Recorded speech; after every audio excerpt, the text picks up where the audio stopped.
Hold on, y'all.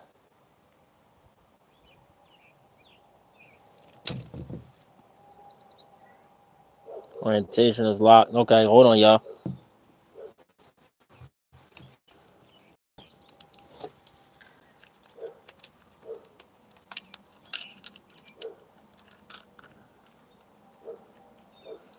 Hold on, y'all. I'm just.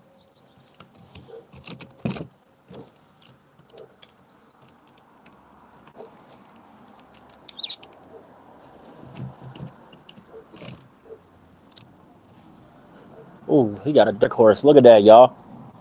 He got a dark horse. Yes, sir. He got a Ford Dark Horse.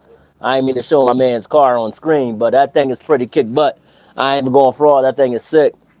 But yeah, hope you're having a beautiful and blessed day. Hold on, I don't know if my audio is working. I'm going to be testing it out here shortly, y'all, to make sure audio was connected to this. I was having issues with this microphone right here. It had troubles connecting, so I'm going to keep it from getting tangled in the. Hold on. To keep it from getting tangled in a necklace, I'll have it here, as you guys can see. But yeah, I hope you're having a beautiful and blessed day. Cats and dogs, thank you for joining the live stream. S Trops, thank you for the compliment. Thank you for joining the live stream. Today, y'all, I want to talk about putting your foot down and setting boundaries. Oh, my day is going fantastic. I got to go to a quinceañera today. My wife's friend's daughter is celebrating her quinceañera. They invited my wife and my kids and everybody like that, and most of the neighborhood's going to be there. So I'm going to be probably dancing with my wife here in a little bit. But anyway, I want to talk about setting boundaries and putting your foot down and saying when enough is enough. You know, because I had a conversation with a friend of mine, right? I got to put this back in here. I had a conversation with a friend of mine, and he told me what problems he was facing in the workplace. And it's been going on from January to April for quite a few months. And I asked him to break it down. I said, tell me the scenario, what happened, why is this going on for so long? And he told me. And I said, hey, why didn't you establish from the beginning, from the get-go, hey, we're just co-workers. This is what we have to do. We have to work together. We have to, respect each other professionally. And beyond that, that's the end all be all. That's the end all be all. So therefore, ladies and gentlemen, you have to put your foot down and set those boundaries. Hold on, guys. I got to speak with my neighbor. Just sorry about that, ladies and gentlemen. My neighbor wanted to know. She asked the question, and she wanted to know how long the quinceañera was going to go on.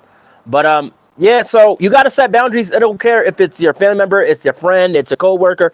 You got to set boundaries, and you have to establish what is acceptable and what isn't. In many cases, some people will let a situation slide. These glasses are kind of scratchy. I can't really see out of them. Hold on, guys. I got to deal with these dogs. Give me a sec. So, long story short. Oh, Rap Guy, thank you for joining the live stream. Sorry, I had to go deal with, help feeding my dogs real quick. Long story short, you have to set those boundaries. You got to put your foot down. Because if you allow a situation to go on and fester for months and months. And like I said, I gave a few examples. The mistake people make is, oh, this is my friend. This is my homeboy. This is my homegirl. Right? It's my homeboy. It's my homegirl. Well, some people take an inch and make it a whole 2 miles. So you can't let a situation slide because they're your homegirl. They're your homeboy. They're your day ones. Can't be having all this goofing off going on a clock. Because we're going to get written up, we're going to get fired. We need this job. I need this job. I don't know about you. I don't know about you, but I need this job. I got bills and rent and mortgage to pay. I don't know about you. Okay. I don't know about you, but I know I got bills to pay. So, and even outside of work, some people will test your patience. I had a friend of mine. Let me give this story. I never told this story. We was hanging out with some girls. That was back when I lived in Philadelphia, before I made a YouTube channel, before I made a podcast, hanging out with my buddy, whatever, right? And some girls came by, and one of them was really attractive. It's a light-skinned girl. Her name was Lauren. And She used to go to middle school with me. So I knew Lauren a little bit. Me and Lauren was talking. We was busting it up. This was back in 2008. And me and Lauren was talking and everything. I found out she had a kid and all that. So my buddy, he came up and he saw me talking to this girl, right? He was interested in her. He straight up said, yo, what's your name? How you doing, girl? Da, da, da. I'm like, bro, like, we having a conversation, bro. Like, I'll let you talk to her, but I'm having a conversation with this girl. And he was like, oh, Matt, you don't get no females. You don't get no dates and everything. And trying to embarrass me, throw me under the bus in front of this girl that I know. Mind you, right? In middle school, I never really dated. I dated one girl, but things fell apart, and then I never dated after that. That was back I was in 8th grade. And 7th grade, I never really dated. 6th grade, never dated. And high school, most definitely, I never dated. So he was trying to throw me under the bus. This is after I was out of high school. What's blue and not very heavy? Huh. I would say this hat. I would honestly say blue and not very heavy is this hat. But long story short, he threw me under the bus. Light blue. That's a good question. That was a good that's a good answer. Good one, my man. Long story short, he threw me under the bus, but I didn't establish those boundaries with him. I didn't establish those boundaries, chat, and I didn't let him know, like, yo, okay, if we get around some girls or whatever, or we go out, hang out, no, don't throw me under the bus in front of nobody. So he trying to talk to the girl, and he just like throwing embarrassing jokes my way, trying to make me the butt of all jokes. He's like, oh, all right, I see when you get back. But he tried to throw me under the bus. Like, oh yeah, you embarrassing. Or you always wear the same clothes. You don't never had the latest pair of Jordans. Like he was just throwing me under the bus. And this is why it's important to set a boundary and be like, all right, cool. If you're going to disrespect me, we can't be friends. Because one thing I never did, I never threw any of my friends under the bus over a girl. If anything, I would hype my homies up. And it would make the girls I was talking to so mad because I'm like, yo, bro. Like, say, for example, my homeboy is having trouble with his girl. I'm like, bro, you don't need her anyway, bro. Go get yourself a nice little job. Or if they had a job, I'd be like, stack your checks up and everything like that. Go get your own spot. She'll come running back to you, bro. Don't worry about it, man. Don't even sweat it. And the girl I was seeing at the time, she was like, oh, you just gonna give him that type of advice? You want to teach him how to be a player? No, I'm not teaching him how to be a player. I'm teaching him to focus on his finances, because if he chase after this woman and not go to work, and he's so focused, he got his mind wrapped around this person that he's dating, instead of focusing on the job he's supposed to do, then he's going to get fired. He's going to get fired if he doesn't show up for work, because he took the day off from work to deal with a problem he was having with his girl. But he lied to his boss and said he was sick.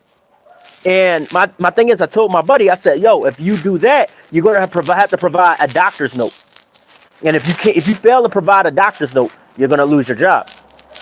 So leave the personal business at home and go to work. You know what I mean? So back to the story. So he begins throwing me under the bus, right? He begins insulting me and making all kind of jokes. He lost interest in this girl a long time ago, and he didn't even know it. He thought he was going to get the digits and everything like that. And he thought he was going to get her number and everything like that. And he lost the opportunity.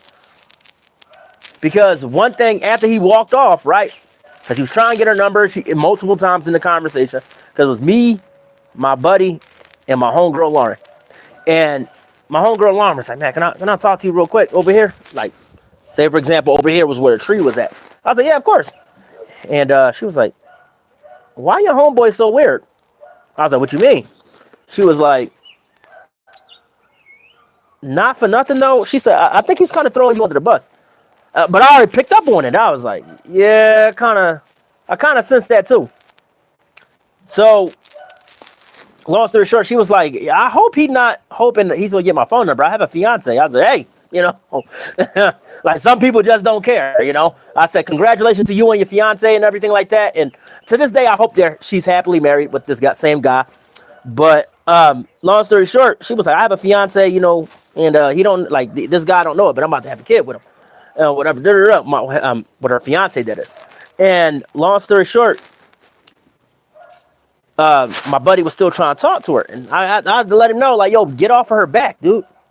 I had to put my foot down and set the boundary, like, yo, this is my homegirl. I went to middle school with her. Get off her back. She had somebody. Oh, Matt, you just a hater. And blah, blah, blah, blah, like, and if you're gonna be friends with people like that, you better than me, because I like the moment the disrespect fly out, that's it. That's the end of it. Ain't no way I'm going to tolerate someone consistently disrespecting me. Hold on, I'm gonna probably adjust this to where we're further out because my tripod is about to fall off my table. So give me just a sec, y'all. I'm not ignoring y'all, I promise. I'm just extending the tripod to where it stands in front of the table.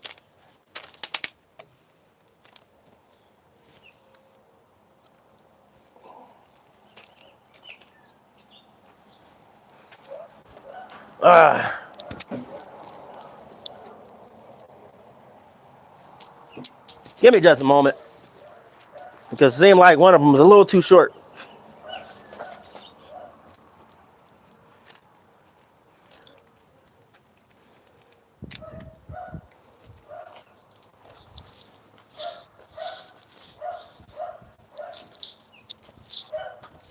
I don't know if I'm leaning, y'all. It look like I'm crooked. It might be my tripod. Give me a sec. But anyway, so therefore, I refuse to be friends with this person. And you should treat people like that the same. You know, oh, I'm not even in the shot. Lord. You should treat people like that the same. If they're going to disrespect you, put your foot down. Defend yourself. Set that boundary and be like, nah, you know, nah, we can't be friends. There is no way I'm having friends like this around. So I had to sit back and be like, okay, I knew this cat for 12 years. He threw me under the bus, but I got to cut him off. And I don't get the people today. You know, they're so quick to forgive somebody. And forget, don't get me wrong, forgiveness is a good thing. But you don't have to sit down and hang out with this person, eat cake with this person, you know, go to the store with this person. You don't have to do any of that. You don't have to do any of that. You know what I mean? You can just forgive them, let them go on their way, and you go on yours. And that's how I treated this friend. You know, and I told my buddy Justin and whatnot, when he dealt with that coworker, for example, if he dealt with that coworker, I told him, you should have put your foot down and set those boundaries, because now this person thinks it's acceptable to consistently make jokes at your expense and disrespect you in front of your coworkers. You know, and he's not even the boss. That's the thing. He's not even the boss. He's disrespecting you. He's not even the boss. Even if he was the boss, you can still go to HR. You can still go to human resources and report it. You know, you can remain anonymous and say, hey, you know, this disrespect has been going on the last couple months. I'm tired of it. Y'all do something, or I'm gonna have to go find somewhere else to work. And me being the man I am, I definitely would say something like that. That's what happened in my last job. That's what happened in my last job. I spoke up for myself. They wanted me to work a full-time schedule, full-time hours at part-time pay with no benefits. Boy, you better than me. You better than me. Man, if you don't give me full-time, if you don't just give me that full-time paycheck, boy, you don't give me a promotion, man. And it was crazy because every meeting we had, right? Oh yeah, you know, we're thinking about making you full-time, and you know, you keep showing up and working as hard as you do, showing up early as you do. I'm pretty sure the boss will consider making you full-time. Mind you, the hiring offer was work 30 days for the company. Within 30 days, they'll sit you down, give you a promotion for full-time. I was well past the 90-day mark, meaning that was 3.5 months. And there still was no full-time offer. I continue working for another month or so. We had one more meeting with the company. And this is why I say setting boundaries is important. See, my hand raised. My hand is raised, y'all. I spoke up for myself. And I said, okay, cool. I've been working every day. You know, I've been working Monday through Saturday. I've only got hired to work Monday through Wednesday. But I've been working Monday through Saturday for a month straight. I maxed out my paycheck at $1,000. Okay, I was told after 30 days, I would be given full time. And the supervisor said, right. He said, but you have to understand, I don't have it in my budget right now to make you full time. Why does your contract say within 30 days I will be offered full time? I didn't speak up until a couple months later, even though I knew the stipulations of the contract. You know, I didn't want to be this newbie that be an upstart. An upstart, for all that don't know, is someone who comes into the workplace and try to assume and make their own rules. I strictly stuck by the rules of the contract. I strictly stuck by the rules of the contract. And I can print that contract out. It's in my Gmail. That's where the company messed up. It's in my Gmail. And I can screenshot it and show it here on Facebook. I mean, on YouTube. I think I will do that. I think I will. But it stated within 30 days, you will be made full time. I was well past the 90-day mark when I spoke up and I said something. And when they gave me that BS story, the day after the meeting, I said, no, I'm good. I'm out. I'm out. I'm out. I talked to my boss and I tried to get him to reconsider because I had a shift supervisor. I had a shift manager. Like the owner of the company was the one that was going to offer me the full time. But my shift supervisor was the one that had me working all the crazy hours. So I spoke to him and I said straight up, I said, okay, I've been working for this company since January. Since the second week of January. I showed y'all exactly what I could do when I came in the door. Y'all asked me to prove that I can work hard. Whether my car broke down or not, whether it was too icy outside, it was negative 10 degrees and I still walked to work in negative 10 and I still worked for 8 to 9 hours, even though I got hired to work for 4 hours and didn't complain at all that day. And I showed y'all exactly what I could do. And you still, after 3.5 months, you still don't want to make me full time? Okay. I gotta throw in the towel. I gotta say, hey, enough is enough. You know, I am blessed and grateful for the opportunity you guys gave me for this company. I wish you guys all the best. This is where we must part ways. And I wasn't like, oh yeah, you go roll the floor mats. You go stack the towels. No, I wasn't ignorant. I was very professional. I even got that text message too. Boy, stop playing with me. Boy, stop playing with me. There it is. Here it is. Here it is.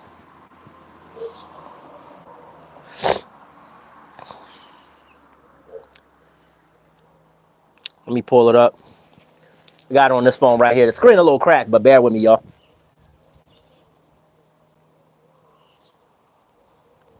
So that's exactly what I let him know.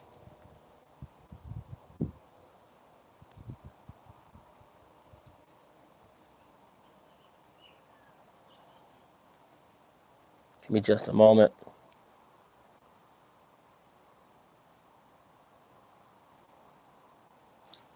Thought that was a dog, y'all.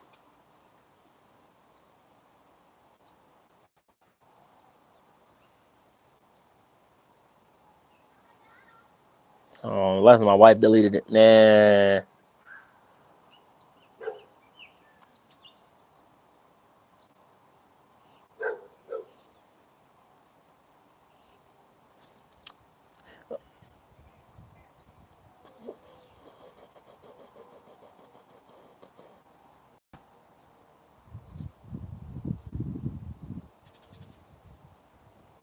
Oh yeah, I forgot.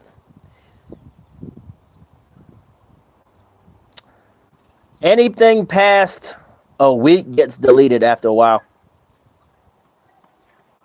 Lord, y'all. Lord.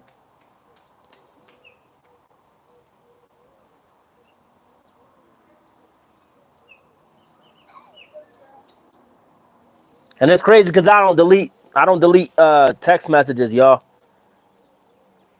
And I can't even find it.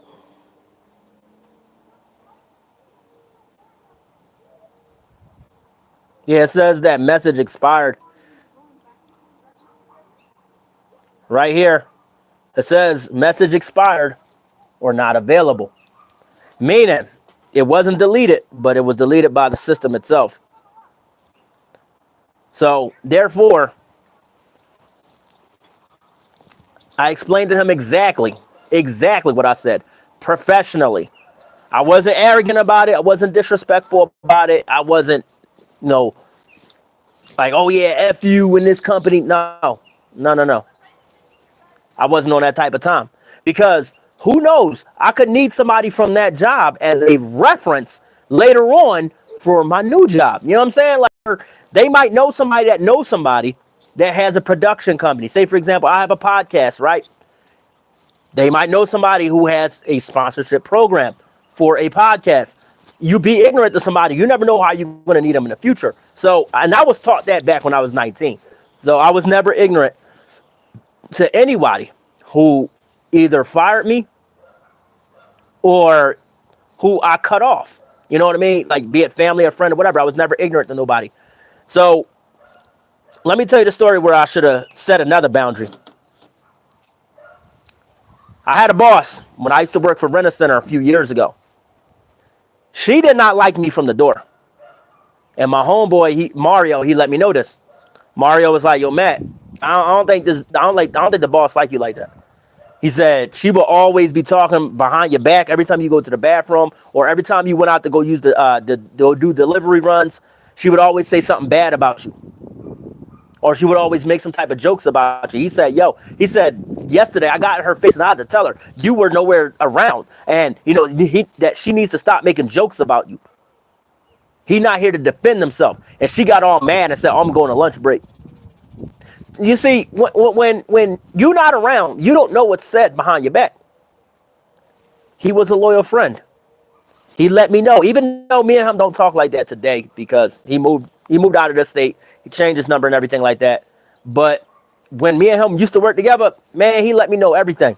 I was like, man, that's crazy. And I did everything I could, show up on time. You know what I mean? Was there to open the store, kind and professional to employees and everything. I mean, not to employees, kind and professional to employees and kind and respectful to the customers and everything. So therefore, it's crazy how she talked behind my back. But I would never say anything bad, even after I left this company.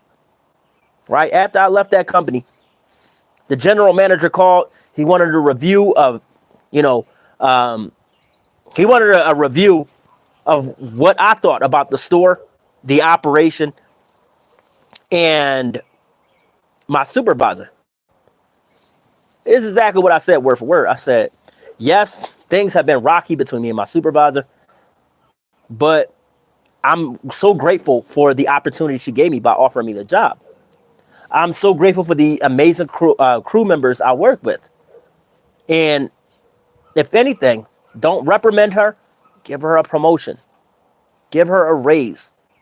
You know, that's exactly what I said. And the general manager replied it with duly noted. And to this day, this woman still don't like me. That's insane. When you fire somebody and you disrespect them and stress them out and you fire them and you still don't like them, even though they were kind enough to get you a promotion reference. Bruh, come on, man. You got to set your boundaries. You can't let nobody play you. You can't let nobody disrespect you. You can't let anybody just use you. It's okay to defend yourself. So many instances in the workplace, like slurs are thrown around, comments are made, coworkers are disrespected, and these employees are afraid to speak up and defend themselves because they fear they might lose their job. They feel like they might lose their place of employment. When in actuality, that's what human resources are for. And they're going to say in human resources, if this problem has persisted for this long, why did you wait?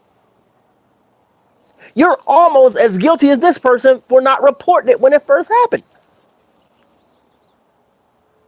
Because I'm going to be honest, human resources is going to look at you like you're telling a half story. They already do look at you like you're telling a half story when you report a problem. But if you wait for it to fester for so long, they're going to be like, all right, he or she is telling the half truth.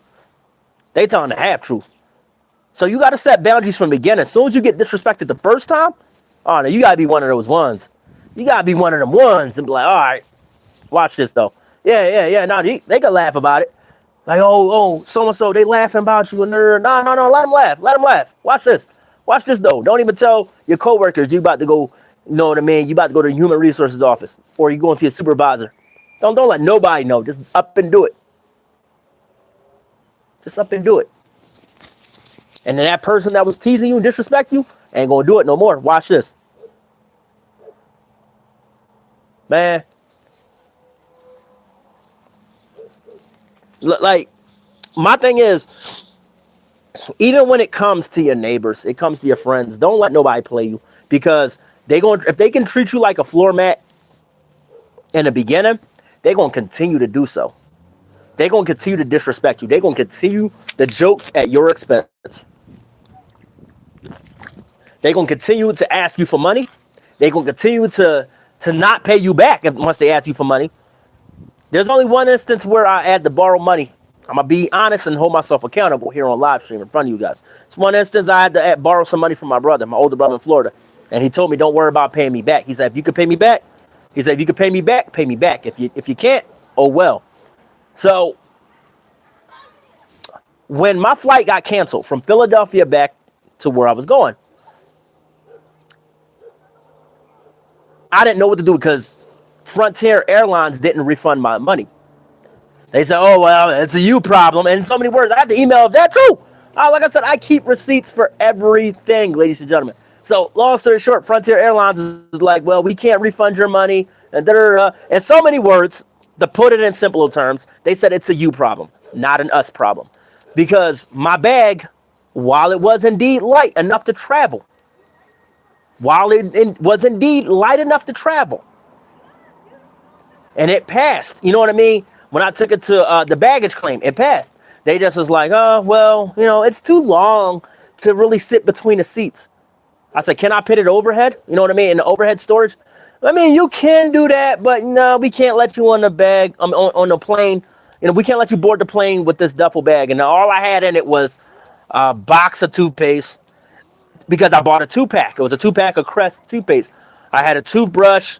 I had maybe 3 pair of pants, 3 shirts, 3 pair of boxers, 3 pairs of socks, and a stick of deodorant. And that's all I really had. You know what I mean? And because I was going to bring my body wash I bought in Philly, I bought a bottle of Old Spice. And it was like this big. But my brother told me you can't board the plane with a big size bottle of, you know what I mean? It's not, it wouldn't pass, the flight safety, whatever, flight regulations. You got to get the travel bottle, which is about this small and all that. I said, okay, cool, that's fine, that's fantastic. I'll go, when I touch down back home, I'll go get me a big bottle of Old Spice. I wasn't worried about it. And like I said, I wouldn't have made a complaint about it if it wasn't the last minute for us to board the plane. I was like, bro, you gotta be joshing me, yo. You gotta be joshing me. And then I was stranded in Philly for like a couple days. And my older brother, who lived in Chester, Pennsylvania, he got wind of what happened. He called me while I was at the airport, and I was furious. I said, I can't get my money back or anything. And I sent him the screenshot what Frontier Airlines sent me. And he tried calling Frontier Airlines to get the money back.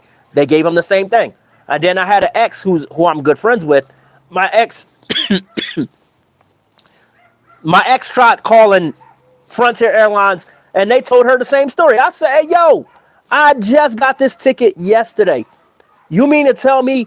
And I got a warranty, not a warranty. I wanted, I paid extra for VIP because I wanted that refund, and just in case my flight got canceled. It asks you when you purchase your ticket, do you want to get your money back if your flight gets canceled? I clicked yes. And that was on the ticket, and I showed it to him. And Frontier Airlines still don't want to pay my money back. I'm like, damn, that's cool. That's cool. So I had to call my brother in Florida, let him know the story, because my brother in Chester, my older brother Sam was like, let me call Chad for you, and Chad will, give you a call and everything like that. And Chad called me, and then me and him talked and everything like that. He said, how did you get yourself in this situation? Hold on, y'all. Hold on. My son's calling.